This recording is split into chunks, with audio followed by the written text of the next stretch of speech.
And now we're on our cloud panel discussion, which is going to go on till 1:55 p.m. Indian Standard Time.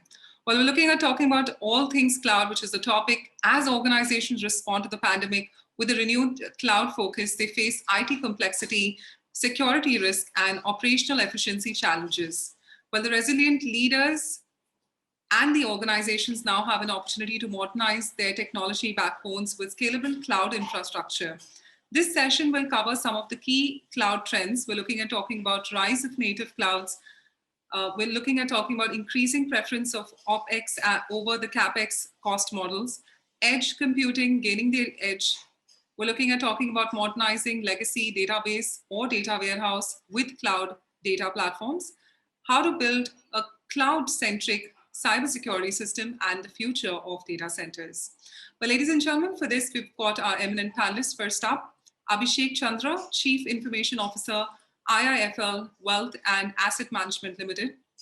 Well, prior to joining IIFL Wealth, Abhishek was with RBS Private Bank, where he led the change management and strategy vertical. He was somebody who was responsible for the complete transition of the business from RBS to Sanctum across all the functions.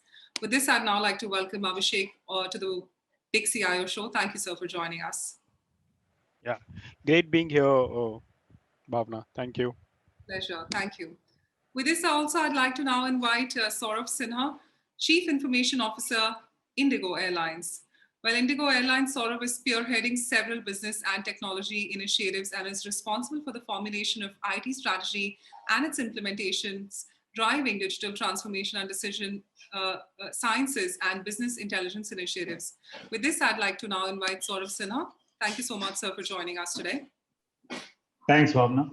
Pleasure to be here. Thank you. Pleasure having you. Well, we also have Rajesh Awasthi, Global Head of Cloud and MHS Tata Communications, joining us.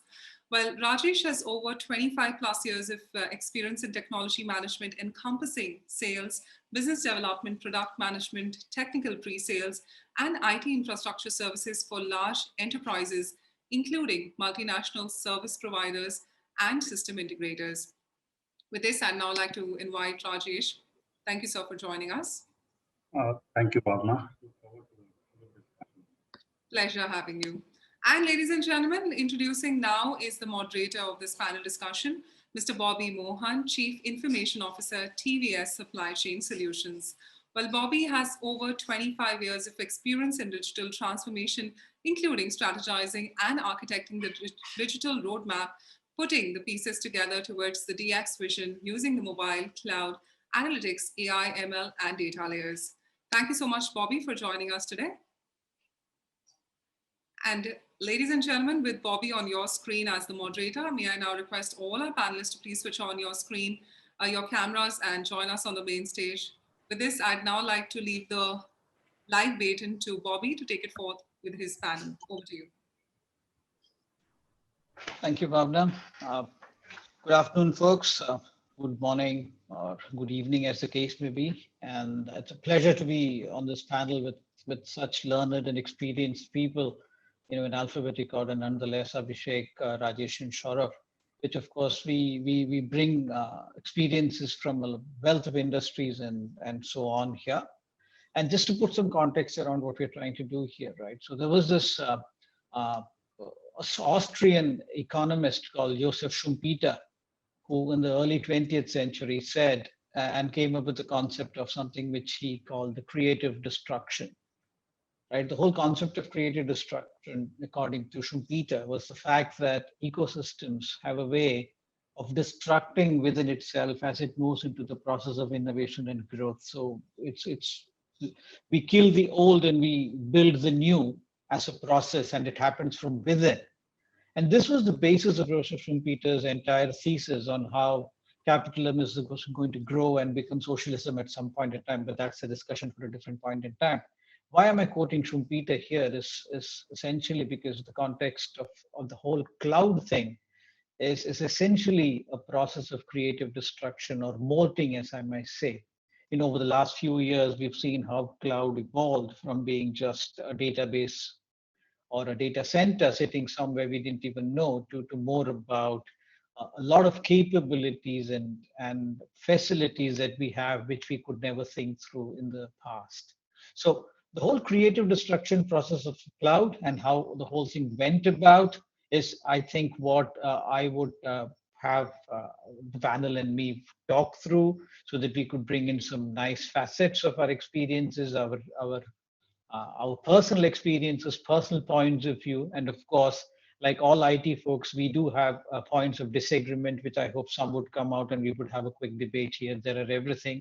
So it is extremely happiness that I would have here right now in getting the whole thing started off, and quickly looking up at where we are and what we intend to do with the whole concept. I think it's best to go back, take a look back before we look forward. So what I would essentially do is I would invite Abhishek to quickly get started off on the whole journey of native clouds. How did it happen? How did we come here, Rajesh? What is your point of view? Abhishek, sorry. Sure. So I feel great to be here with everyone. Native clouds has gone through its own journey. Right? I feel everyone, as the businesses were growing, as CIOs were sitting more and more closer to the business, I feel one of the biggest challenges which the CIOs were seeing was that how do I spend more time solving business problems and helping in business grow rather than trying to start worrying about infrastructure.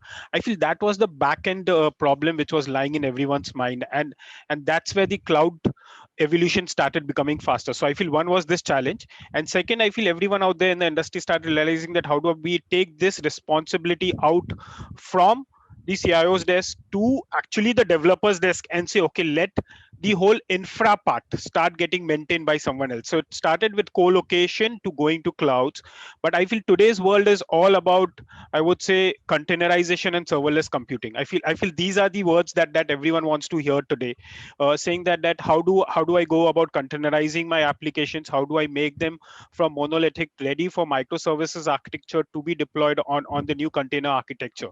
That's what everyone is driving at. So adaptability, understanding of what does the cloud today stand at, I believe is very high. I feel it is this next fulcrum movement that we all want to do, that how do we use the right benefits of these clouds in our overall architecture. Yeah. Thanks, Abhishek. And well, I really, understand when we said that, the whole infrastructure as a challenge is something that we're trying to address, and also to probably make this a lot democratic, where the developing community will have more power over the whole computing aspect, and thereby foster innovation, which to me is a big shift from where we were, where infrastructure used to be the key thing, which we were trying to work on cost optimization models and so on and so forth. But having said that, but Rajesh, do you have in mind a few ideas on how this journey has to be undertaken? Because this cannot be something that you just rush in, right? Yeah, right, Abhishek. Where it has to start is, first of all, you need to look at what is your application footprint that you have within your organization.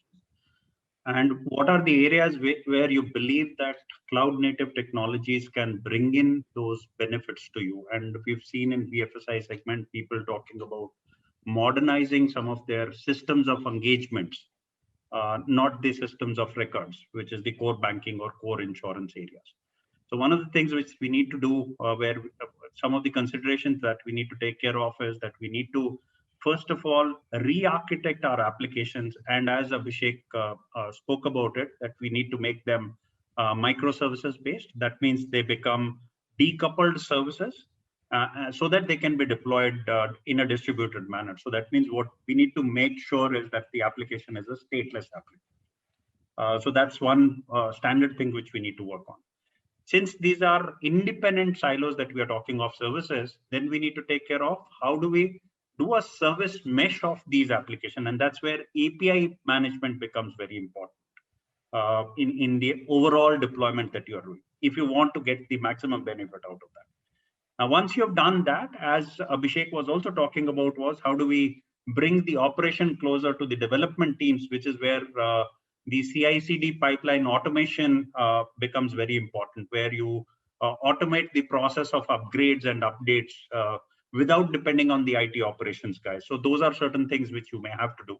And that's where you need to have a good control on container orchestration, which may include maybe Kubernetes or maybe Ansible scripts or even Terraform's kind of deployments. So these are some of the considerations that you have to take care of when you are getting on this journey on cloud native platform and get the best benefits out of that. Bobby, back to you.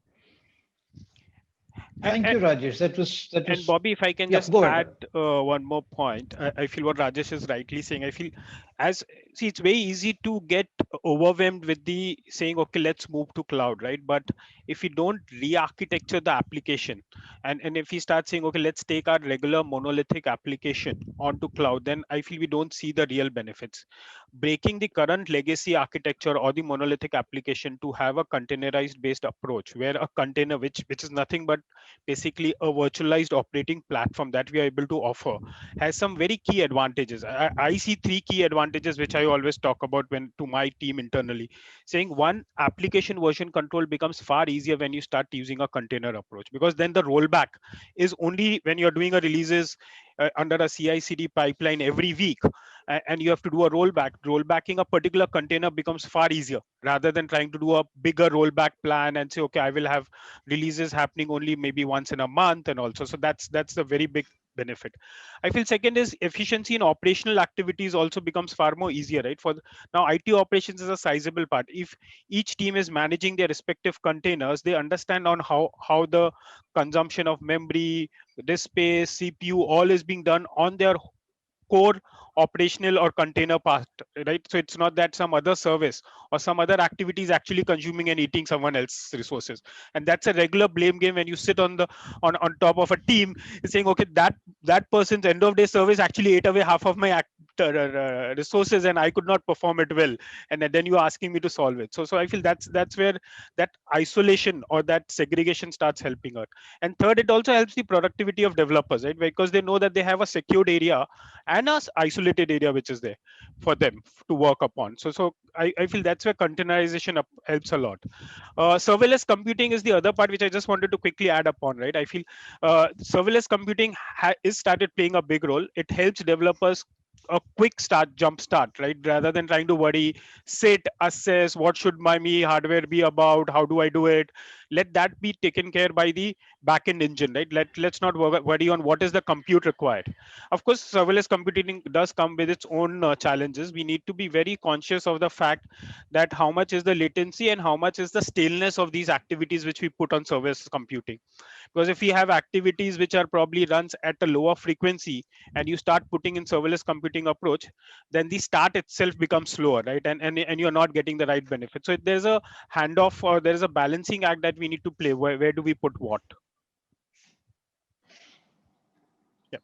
All right, absolutely. Now, Rajesh, just hoping that you could come in and talk about a bit of your thoughts on re-architecting, because re-architecting is easy to say, but if you're really looking at doing it at an enterprise level, the whole re-architecting is a large process which you have to really think that one through. So what do you think people should do to get there,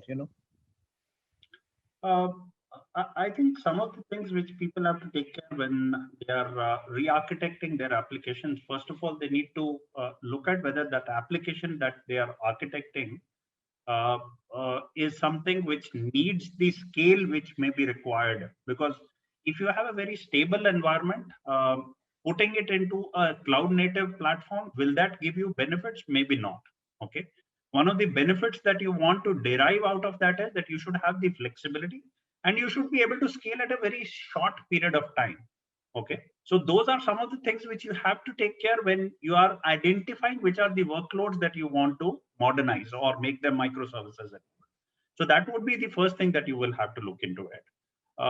As I stated earlier also, when we are doing this re-architecting, that means we have to make it stateless so that it is not dependent on the underlying infrastructure. It can be deployed in a distributed manner in any of the environments. And that becomes very important.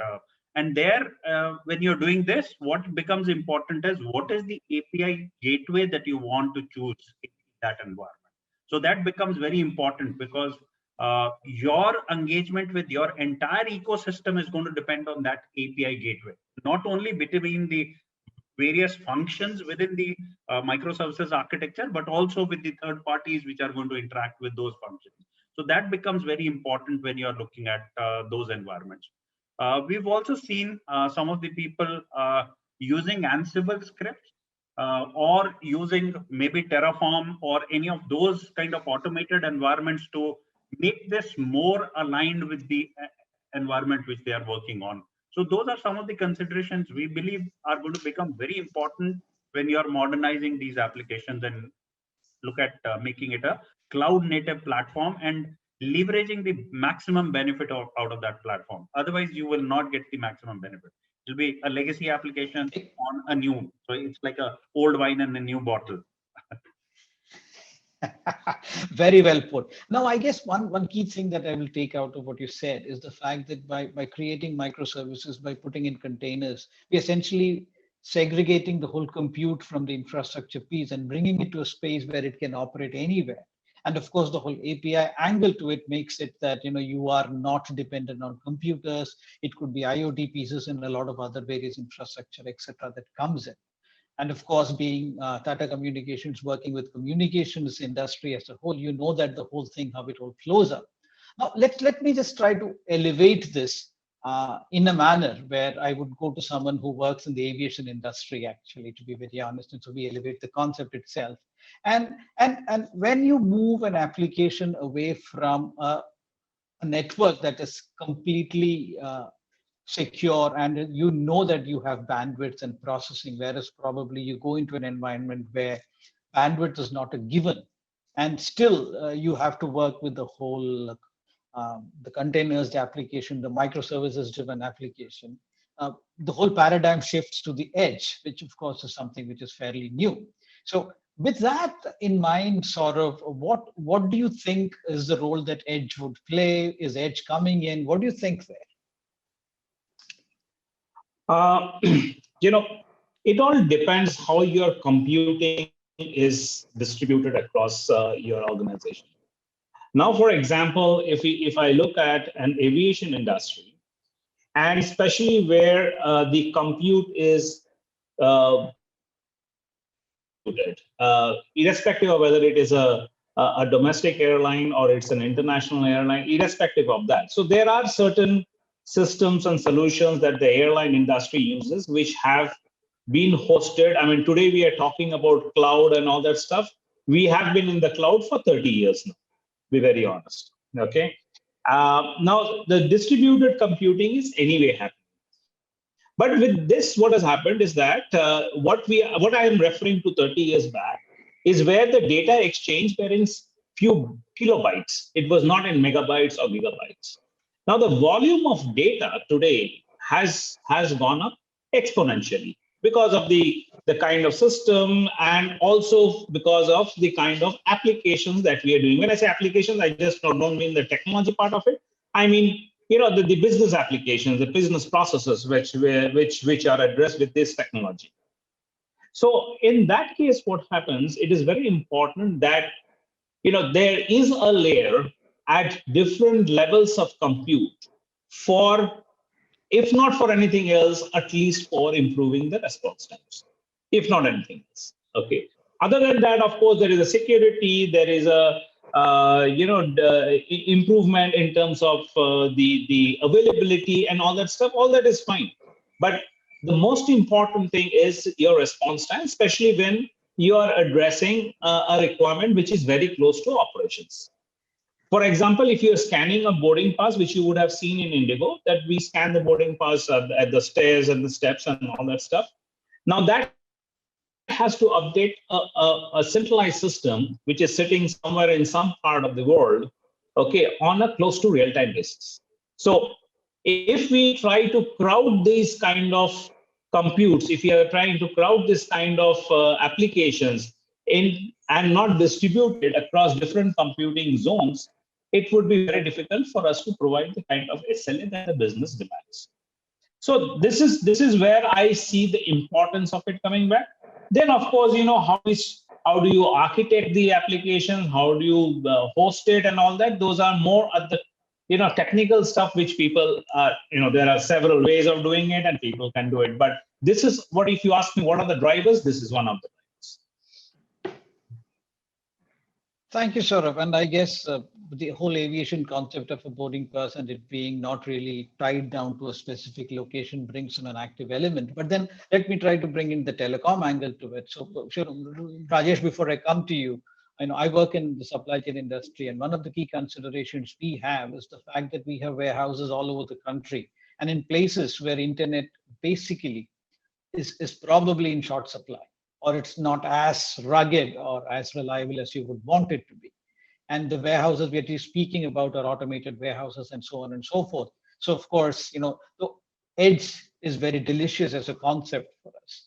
But then if something like that has to happen with the whole edge as a paradigm in there, what do you think somebody like me should have in mind before I take that big step forward? Because of course, Sourav has been there for 30 years, so he knows what he's talking about. I'm new, right?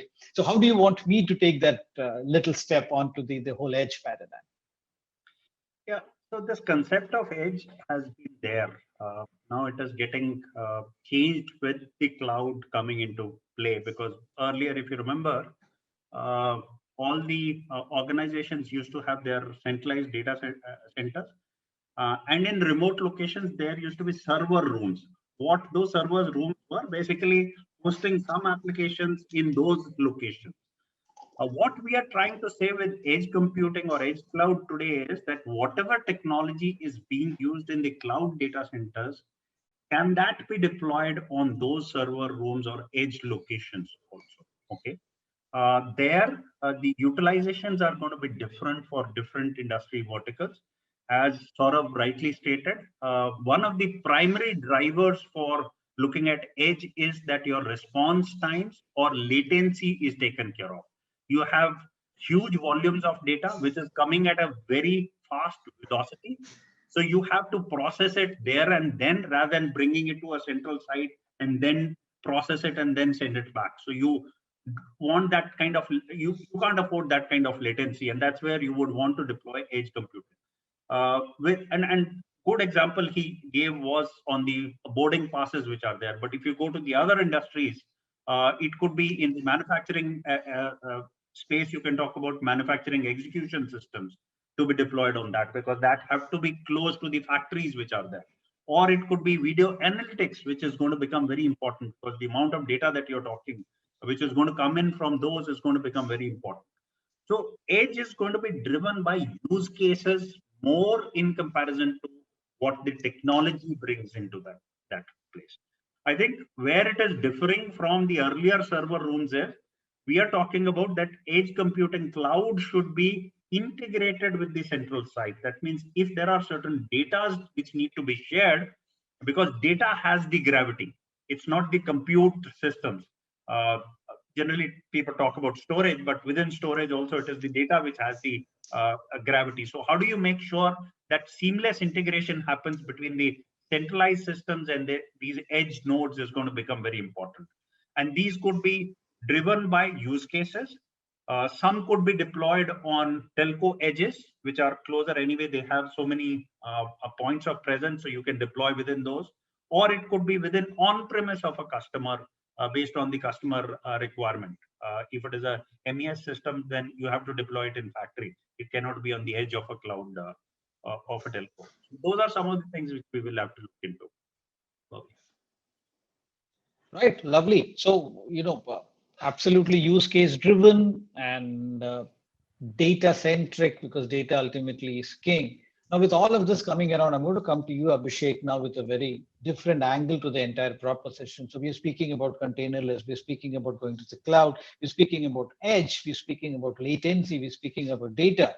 What's the cost angle, man? In the end, I have a budget, right? How does it work?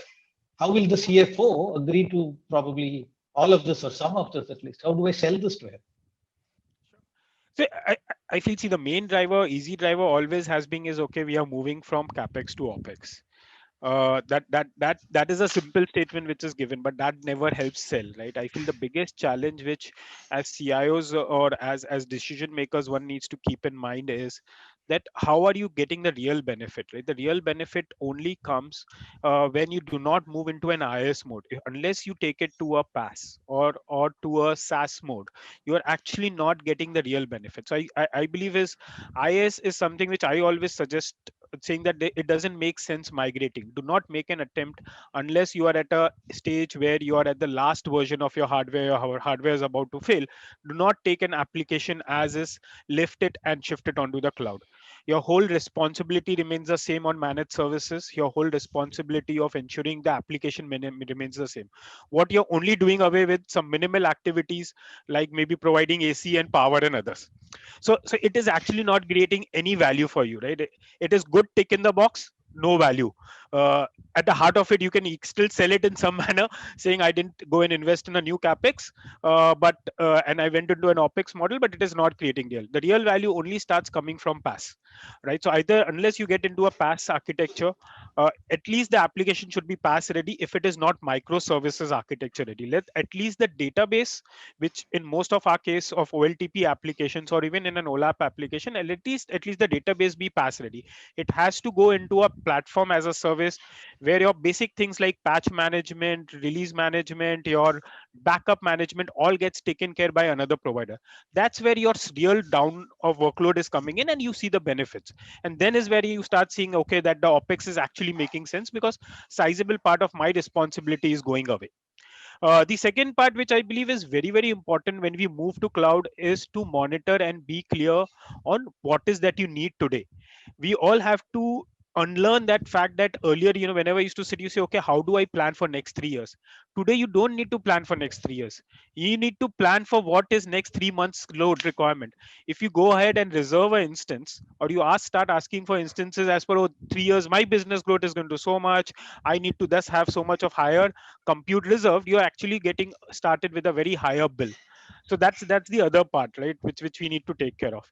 I feel third is monitoring regularly, which is very, very important on how my consumption is going, because here you're in a pay as you go model. It's very important to monitor what is getting used, what is not getting used.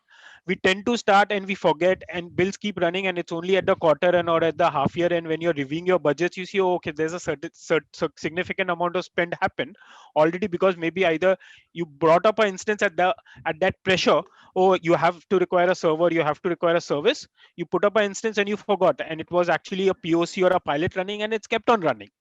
So all these operational processes which are significantly shifting from what you used to do in the previous, right? Previously it did not matter. It's very, very important here to monitor what are the services which you're using, how are you using, how do you regularly keep a tab of it. So cloud financial management is a vertical and a job role which I see emerging in the CIO's firm as a significant role, who focuses on ensuring that the cloud cost is being managed rightly. Otherwise it can go out of whack and you may just not be able to control, right? The last which I would like to talk about here is the cost, which we have to be very conscious of, the outgrace cost, right? Going into cloud is easy, coming out of cloud is difficult. I've got into an engagement with a particular provider, I am not happy, I want to go out of it. Now the outgrace cost can also throw your business case completely out, right? So very, very important to choose the providers rightly and think that at least you should have a 2-year plan to a 3-year plan to be with that cloud provider. Otherwise your outgrace cost sometimes may start hurting you a lot. Thanks, Abhishek. A key element that I picked up from what you said is the whole need to be planning for shorter cycles and monitoring in closer cycles, which allows you to keep a leash on the whole spending. And of course, the fact that it cannot be that you pick an existing SAP and dump it on the cloud and tomorrow you're getting to find some savings. You're just going to be spending the same amount of money or probably a little more if you're taking some of those routes. That absolutely makes sense to me. But then, you said something that your database has to be PaaS ready. That's a very important aspect, because in one of the earlier discussions we said that data is king and we want to run our businesses and probably a lot of our lives with data. So with that, how do you look at modernizing legacy databases, Rajesh? How do you take a database and make it PaaS ready or cloud ready? I feel it goes through two, three changes, right? One is to make the database PaaS ready. There are certain architectural changes which need to be done, right? The application, the way it connects, right? Because in a way, what you're doing is you're doing away with a lot of your security controls. Your hardening requirement goes off because someone else is going to take care of your hardware hardening requirement. A lot of your administrative access is going to go off. So a simple connection objects are not going to work, right? So that's where your application will need to go through a recheck. What we have seen is all the native cloud providers are actually lending a lot of helping hand in ensuring on how do you get your database PaaS ready, because everyone is realizing that that is something which they need to go ahead and support all the developers or all the development units, and that's where we also go ahead and take a lot of help, right? We do need to re-architecture it. We say let's keep the change to the minimum, but let's at least make the database PaaS ready, which requires some amount of coding changes. Let the functionality remain the same and then take it to the cloud. And Rajesh, do you want to come in with some key elements? Yeah, I think as everyone says, data is becoming the new oil, and you want to bring value out of that data, which is the insights that you want. So it's not only about the structured data, which is the databases. You also have other sources from where you get data, which is the unstructured data. So people talk about 4 V's basically, where you talk about that is huge volumes of data which is coming in. There is a velocity of that data because the frequency at which it is getting processed or getting ingested is very high. You are also getting variety of data, which is structured or a social or a web logs basically, which you are getting in, which is unstructured data. And you also want to make sure that this data which you have is trustworthy, which is the veracity of that data is very important. So those are some of the things which you need to take care of when you're going onto the cloud environment. And cloud actually helps you to create a seamless data lake. Now actually it is moving to an area which is called as now lake house, which is a combination of data lake and a warehouse which you had earlier, so that you get maximum insights apart from the structured databases which Abhishek spoke about. These are other areas which you would look at, where you would deploy your applications and data, and then get maximum value out of that in form of the insights that you can get from that. And that's where the transition of certain things would happen in this specific area. Okay, data house, or sorry, lake house. That's interesting. We moved from data warehouses to data lakes, and now it's onto a lake house. So I like the way these acronyms keep coming in. Yeah. Yes, it's a combination of that. Understood. Amazing stuff. And I like the 4 V's, volume, velocity, variety, and veracity, that you need to keep in touch and make sure that these things happen. But then, when I sort of, this is coming at you, in my experience, I've seen people be very quick on the trigger as far as data projects go. Suddenly you're spinning off an EDW project, and that project runs for 6 months, and suddenly you're in the middle of nowhere. You spend tons of money, and nobody really is the better off from that, right? And so, do these things happen in projects like this? Or what should one be careful with this angle? Any project, why only a data lake or data warehouse project? For that matter, any project you deliver a system thinking, it can do wonders, it will do this, it will improve productivity, customers will be super happy. But at the end of it, you see, everything is like still continuing the way it is continuing. I think it is very important that that the benefits of using that system is assessed, evaluated, and agreed upon between the business users and the technology folks, in terms of and also been mandated and approved by the heads of the business department. Very clear. Okay, so we know all this. I mean, this has been going on for several years, and we are talking about it. But most important thing here is that, while those expectations are documented, agreed, and all that stuff, what happens is that when there is even a small challenge in some of the fundamental requirements of that solution. And if you're looking at data warehouse, and what Rajesh was saying, I fully agree, that when you're looking at data lake, data warehouse, there are different 3 levels: data lake, data warehouse, and data marts and all that. So it is a repository which will be growing every day. So you keep on adding data, whether it is structured data, unstructured data, whatever your data sources, you keep on adding. Now that's something, if you're looking from more from a cloud perspective, that's a good candidate to be put on cloud, because that's where you have that agility. Okay, number one. Number two is that in terms of managing that volume and managing the availability, managing, monitoring the services which are in and around, because this basically takes in data from different sources and all that stuff. That is also better done by the cloud providers, would be better done, expected to be better done by cloud providers, because they have access to several tools, people, services, skill sets and all that stuff, which typically in an environment which is owned by a particular company, a kind of a captive environment, that is always not possible. But what do you keep there and what you do not keep there? That's very important, because at the end of the day, your response time, and if you're looking at a kind of a data lake, data warehouse, data mart kind of an environment where that is the source for all your KPIs, dashboards at different levels of the organization, it is extremely important that while people know that these systems are not as fast and as responsive, not expected to be as the kind of a transactional system, but still, people wouldn't want to wait for hours and days and all that stuff. So it is very important, how do you architect those systems? Keep whatever which is required to be kept in the cloud, and keep whatever required to be kept at your captive data center. And captive data center doesn't have to be the room next to your room kind of stuff, but I'm saying, a dedicated, which is on the same office network, corporate network, and all that stuff.